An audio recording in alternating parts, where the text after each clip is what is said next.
All revolutions are about one thing: freedom. When one understands that they do not have to honor agreements they had no participation in, they finally understand freedom. When those agreements are forced upon others, free individuals will recognize who their true enemy is. Ebon Kim.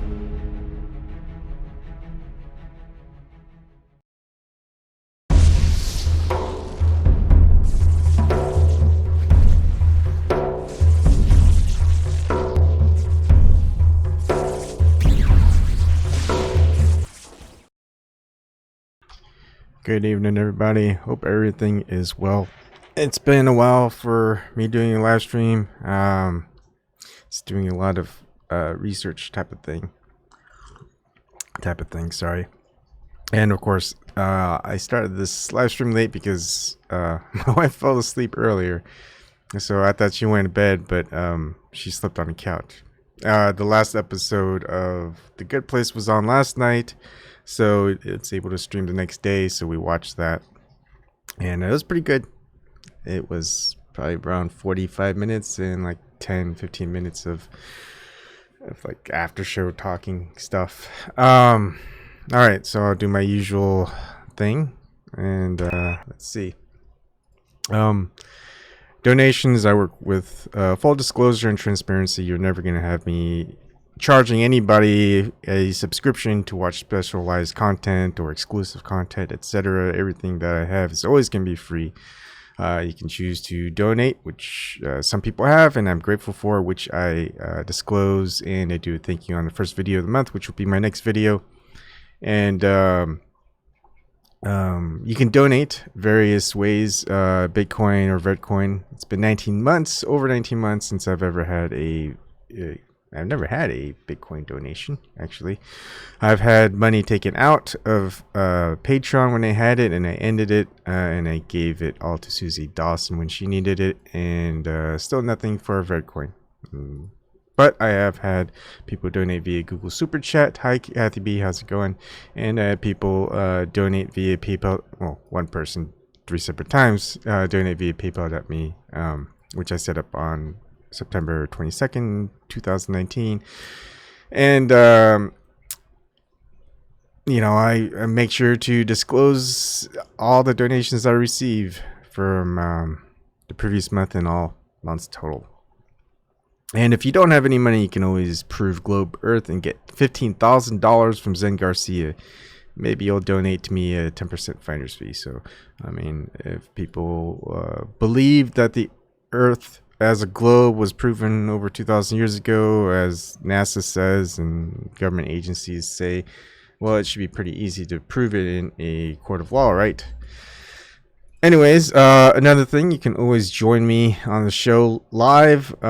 You can join via Zoom meeting, and you can call in. It's all toll free. It's all free. You can choose to show your face or not, or reveal your name or not, whatever.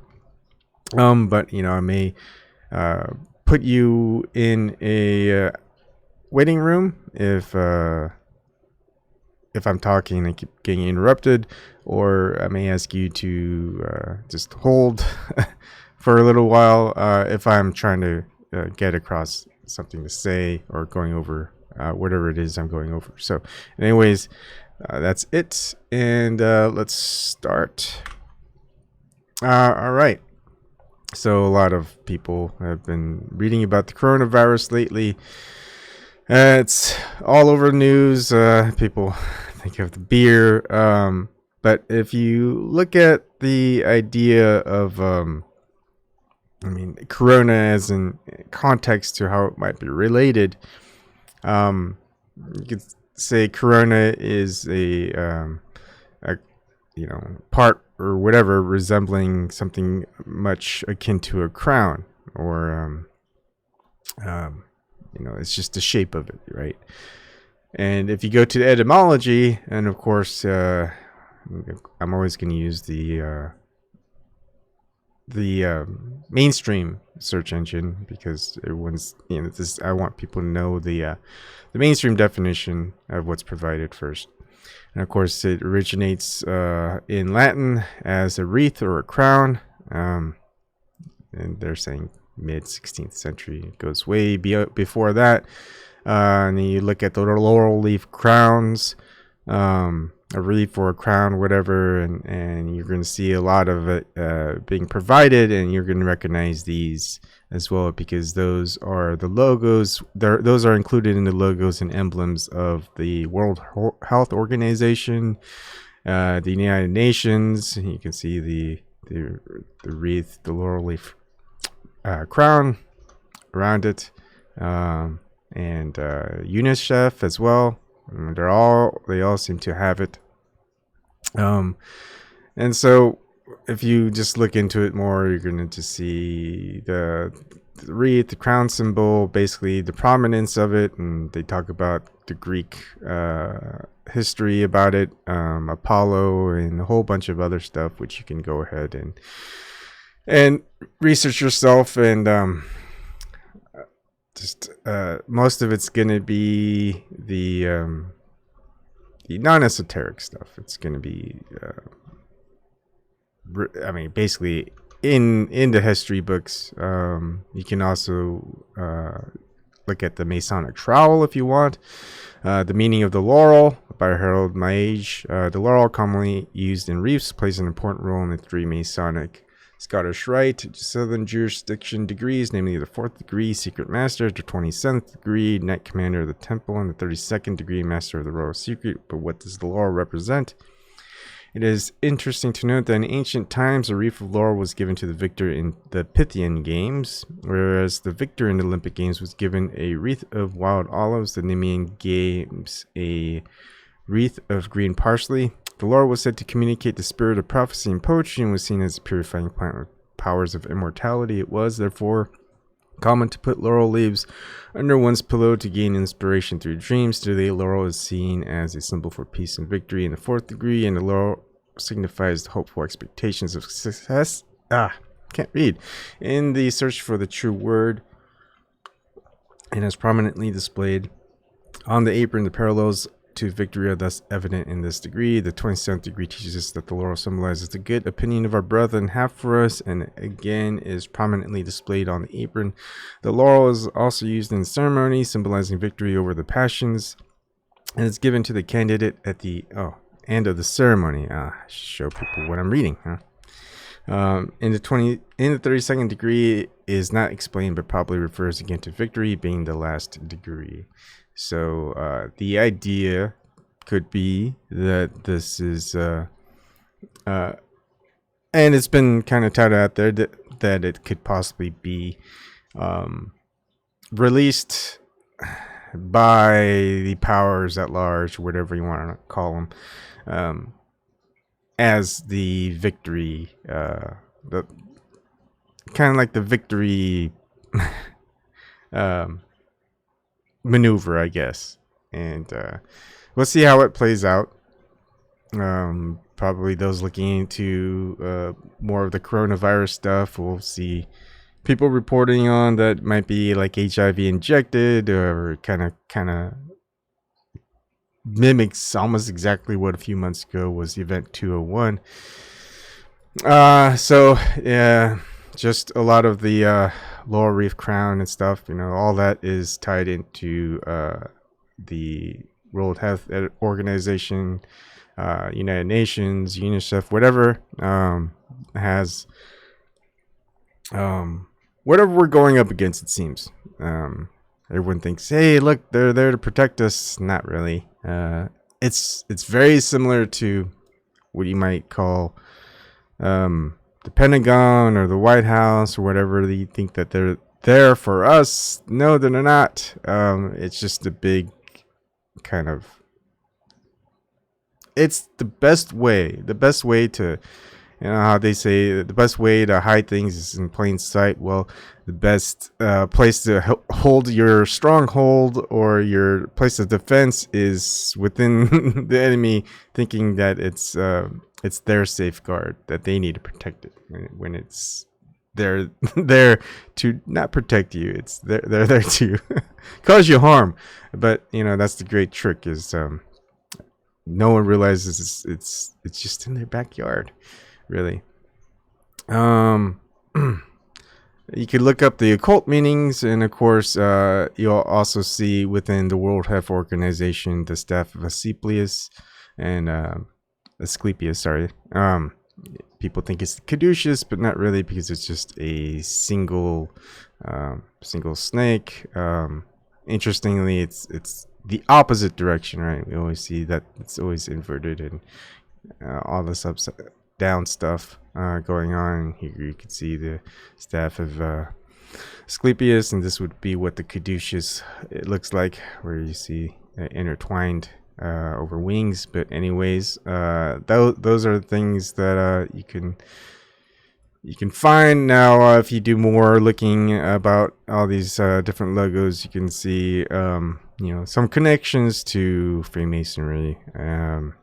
And like each of these grids count up to 33, which they don't have to. Someone says, for example, why not 25? It would look almost identical. There's a motive behind idea of the 33 sections, but a lot of people kind of understand that from watching I don't know, esoteric, occult, maybe even conspiracy theory, flat earth stuff. I mean, it's most flat earthers say it's a flat earth map that they show.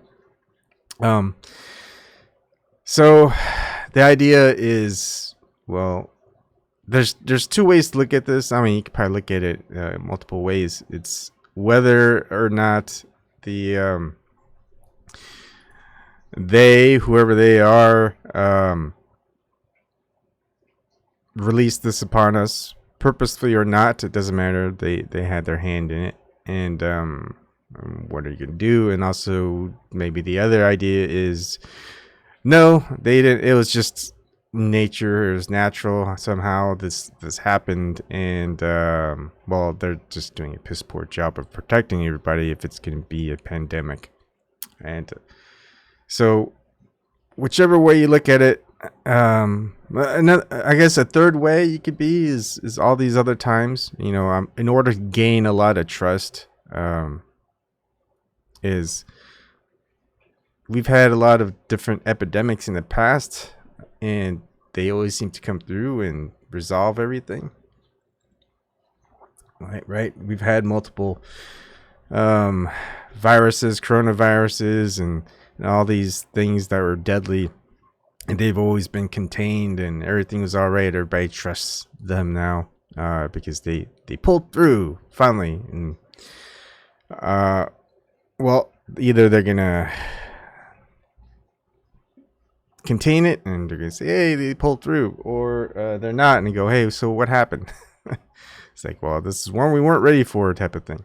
And there's been a lot of people who worked for CDC, which I'm pretty sure is involved pretty well for with the World Health Organization as well. Mysterious deaths and things like that. And look, people think that there are going to be whistleblowers. How could they hide this? I mean, people would have said something. Well, sometimes people say something, and well, no one gets the word out. Someone says something, and maybe the word does get out, but then it's just another conspiracy theory, so no one believes it. And maybe the word gets out, and something weird happens to them, and most people say, it's just a coincidence. Maybe someone says something privately, and the word gets leaked out, but like who was the leaker, type of thing. And then who is gonna want to leak stuff? I mean, you grow up in society, and if you say something that someone else is doing that they should be doing, call them a tattletale. And I even corrected my wife onto it. She goes, "Don't be a tattletale, Leela." And it's like, no, it's fine. If someone's doing something bad, you should tell somebody, because they could hurt themselves, they could hurt someone else, etc. And she kind of thought of it as like, yeah, you're right. We shouldn't make fun of people, and especially kids who do that, because when you're growing up, if some person or organization or agency or whatever is doing something they shouldn't do because they could hurt someone, kill someone, or whatever, it should be known. You should tell somebody so they could do something about it, so no one gets hurt. And so that's it with the coronavirus. We'll see how it happens, but a lot of this is like, what's the meaning of a revolution now? The meaning of a revolution, this could be in context with the coronavirus.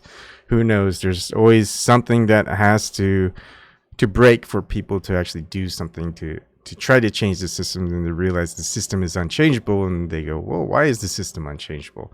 And so that's where the revolution begins, the war, whatever you want to call it. It's a way to course correct, I guess you could say, because the system in itself doesn't care. Its whole object of being a system is to not deviate from the way it does things. It has its set ways and expects everything to follow those set ways. And when you finally realize that it's a system of slavery, or it's in a slaving system, corrupt or not, even in the best case scenario, it's still, even if its intention was good, it's not necessarily good overall, and that's what we have to find. And once we find it, we have to go through a whole bunch of trials and tribulations, etc., to let people know, hey, this ain't good. We gotta change this. I mean, why are we doing this? It's not very smart or effective or efficient, etc. And people who are not quite rebellion, Kathy B. A revolution. Let's look at the definitions that are provided by the mainstream dictionaries. War is a state of armed conflict between different nations or states, or different groups within a nation or state. Doesn't necessarily state war can be fought with agencies, organizations, whatever. It's just, they limit it. Revolution, a forcible overthrow of a government or social order in favor of a new system, type of thing. And the one aspect, like in my quote of the day, is a revolution. It always focuses on one thing, which is freedom. And the only way you can realize that you're not free and how you are free is by recognizing that there are these agreements that have been made without your participation, whether it was before you were born, or whether you were born and you didn't have enough knowledge in order to participate in it, or you are alive and you could participate in it, but you're not allowed to participate in it, or anything else to that effect. So basically, that makes up the majority of everything, whether it's paying taxes,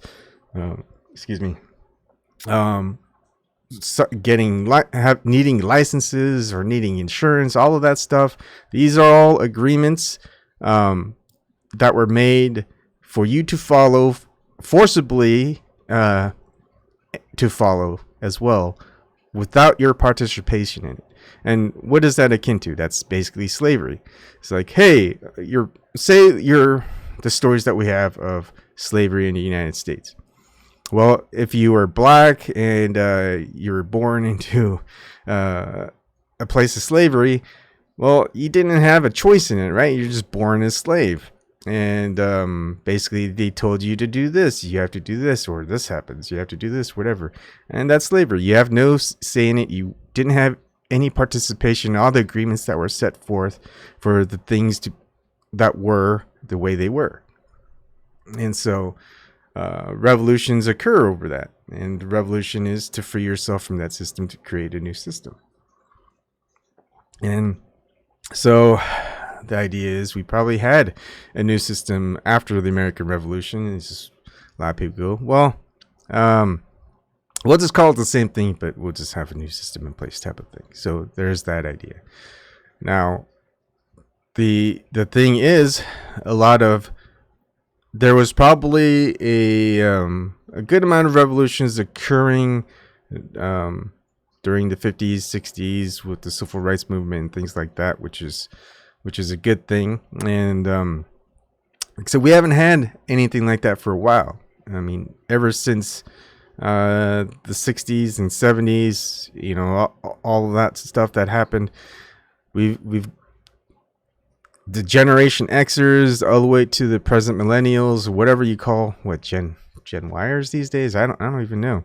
They haven't participated in having a say with anything that has come up, and it's kind of a bad thing, right? It's how can we say this? I mean, say me and my family and a couple of friends that we know say, hey, this stranger over there owes us $100,000. Go, wait. The guy goes, wait, I don't owe you $100,000. We go, no, you do. You're obviously wealthy. You can afford it, and you know it's in this agreement here. It's like the other guy's going, what agreement? I didn't agree to this. I didn't participate in any of this. And we're going, but it's in this agreement. I mean, it doesn't matter if you participate in it. It's in this agreement right here. The guy's going, I ain't giving you $100,000.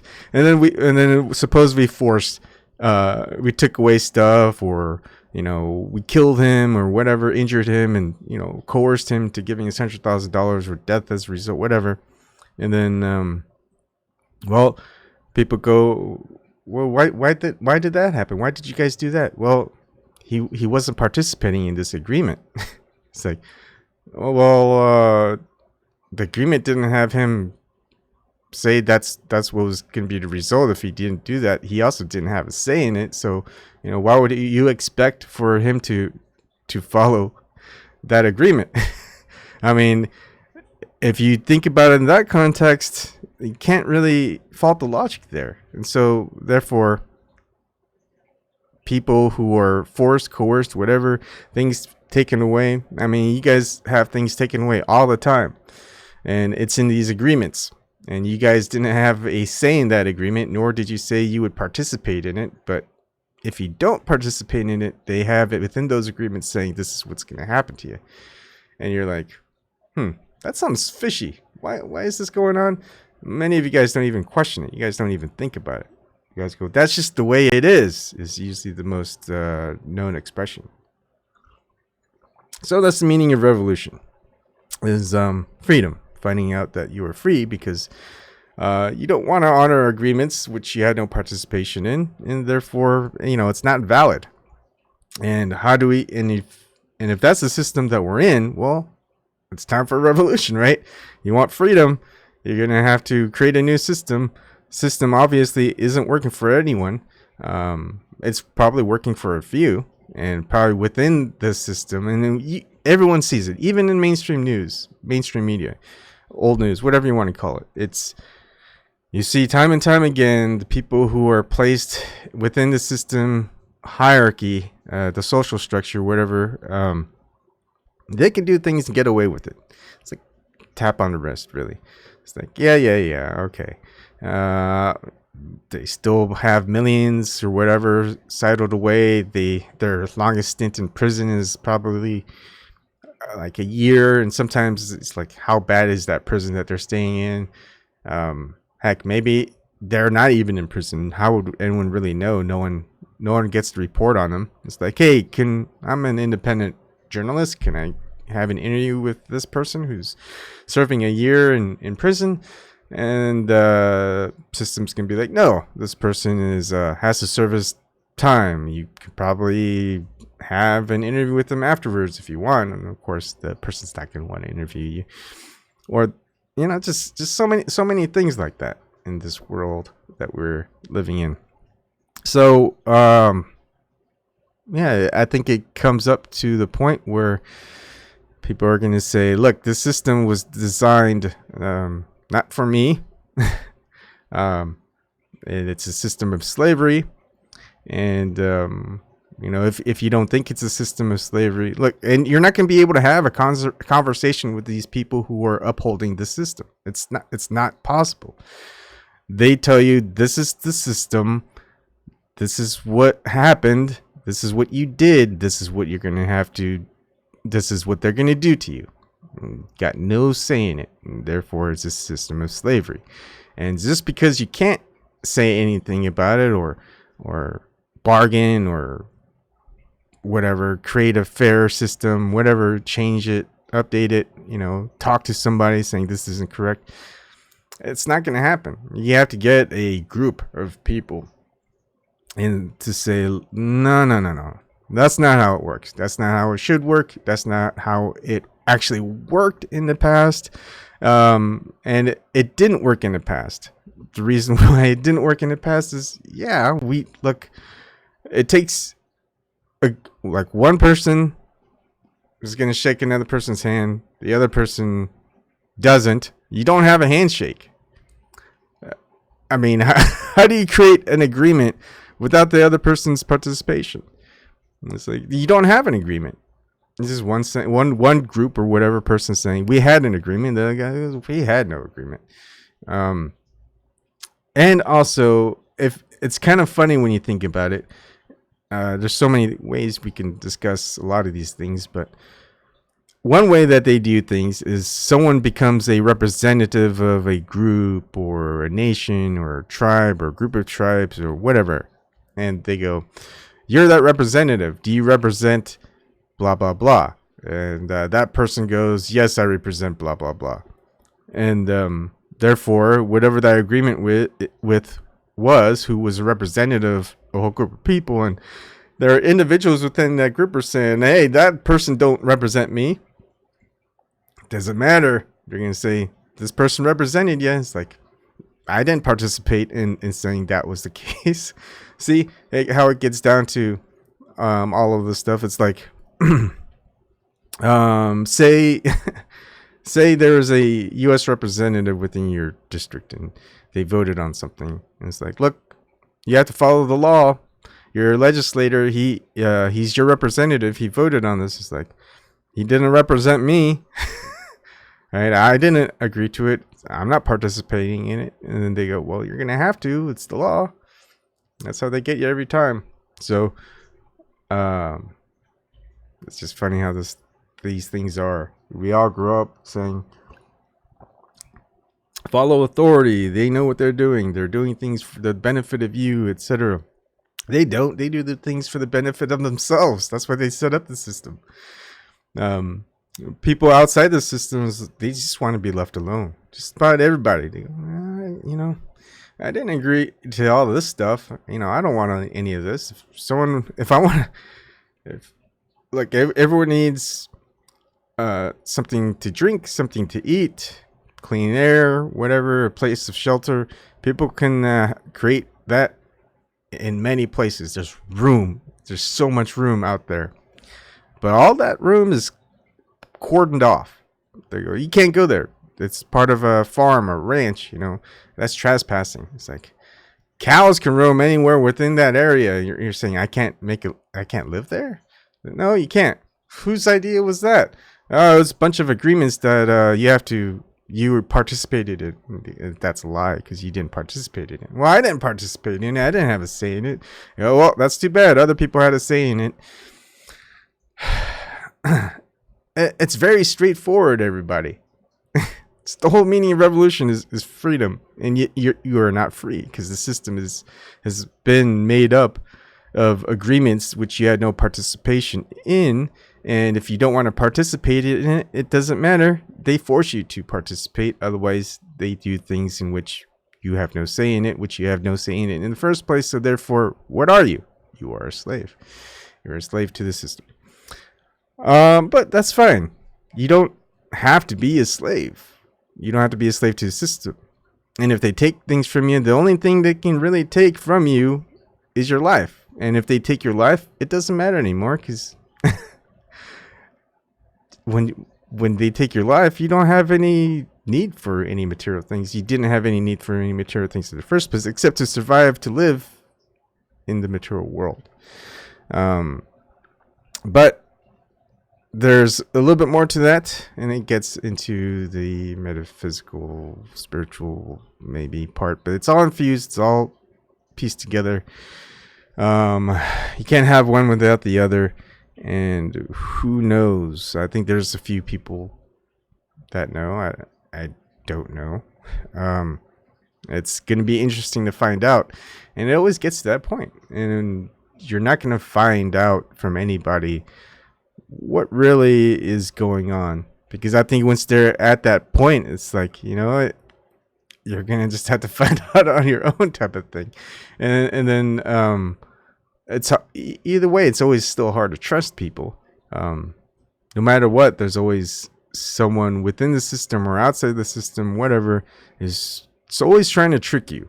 They're always trying to get something out of you. It's like, why bother with me? And it's always funny because it's like, you know, like I could point you to a place that has a lot more money and pretty horrible security. You could bypass that security. Same way you bypass mine. There's more in it for you. There's really nothing here. So why focus on me? They'll focus on you. It doesn't make sense. And you'll find a lot of things in this world doesn't make a lot of sense. But I think it does in contexts where you might actually have to start looking, investigating, and you realize, well, great. I mean, yeah, it's obvious, but still, I mean, so many weird things that happen. But anyways, focus, pay attention to what's going on. But remember, there's always, it appears to be 3 layers to everything. 3 seems to be a weird number, magic number, Masonic number, whatever. Whoever, they probably took it, you know. 3's been around since whenever counting started, or whenever things existed and there was a numerical system accounted to, whatever. But people go, oh, that's a what's it called number, oh, that's a Masonic number, that's a witch's number, that's a devil's number, that's the heavenly number, that's whatever. There's always some type of term someone wants to take on their own, right? And we could talk about that in the future. But basically, coronavirus, it's probably like their victory type of event that they're kind of going. I mean, if you think about it, if you think of these world leaders as like really helpful, good people in this world, and of course things are always getting worse, or I mean, like they presented Event 201 to look like, hey, how would we solve this pandemic if it occurred? In retrospect, it's probably the opposite. They're going, all right, we got our systems in place, and if a pandemic occurred, how fast would it happen? What would be the result? And it's like, that looks good. Let's do it. Let's run it. Let's have it happen for real. They're probably like that. I mean, they go, well, we'll probably lose billions. It's like, well, people will lose billions. People who aren't affected aren't going to lose nothing. And again, majority of people think that recession is bad, and it is for the majority of people. But the small minority of people who are already wealthy and stuff, they love recessions because people lose a lot of money, they gain a lot of money because they can have their holdings somewhere else, and once all the prices go down, they buy it all up, and all of a sudden it goes up again. They're wealthier than ever, and all the people who were trying to become wealthy become poor because what else are you supposed to do with your money? If you hold it in cash, well, they got a what do you call that term, where everything costs more, inflation, what have you, and then of course your money's gonna be worthless. You invest in it in stock and all this other stuff. Well, things go bad. Well, all of that's kind of bad, but then things will get good again, but you've already lost it unless you held out. And sometimes if you hold out, that doesn't mean they force your shares to be sold, etc. It's halved, whatever. And then you could probably place some of your stuff in commodities, which is probably a good bet, but not necessarily solid. Although it has been reasonable within the last couple of decades, if not centuries. But all of this is just, it doesn't matter. If they can take away whatever you have, whenever they want, if you're willing to give it up. And it's because it's in these agreements that they had without you being a part of that agreement. They always change these agreements anyways, terms and agreements. I mean, everywhere that you go, even on the internet, there's the terms and agreements, right? You follow their terms and agreements, or else you don't get to use any of that stuff. And if you do use that stuff and, well, you're terminated, etc., even if you weren't doing anything against those terms and agreements, within those terms and agreements, they probably said, well, you're subject to the whims of whatever they say because you're agreeing to their terms. And you didn't have any participation in whether or not you actually agreed to those terms or not. I ramble a lot. Anyways, I just wanted to have this out there. Coronavirus, all the symbolism is there. It's with it. It's just in plain sight. People are just trying to use those weird anagrams or whatever. Carnivorous doesn't make sense at all. All you have to do is just look at the symbolism. They think the symbols are powerful. They are in some ways, and they aren't, because the symbol of something, symbolization of something, isn't the real thing.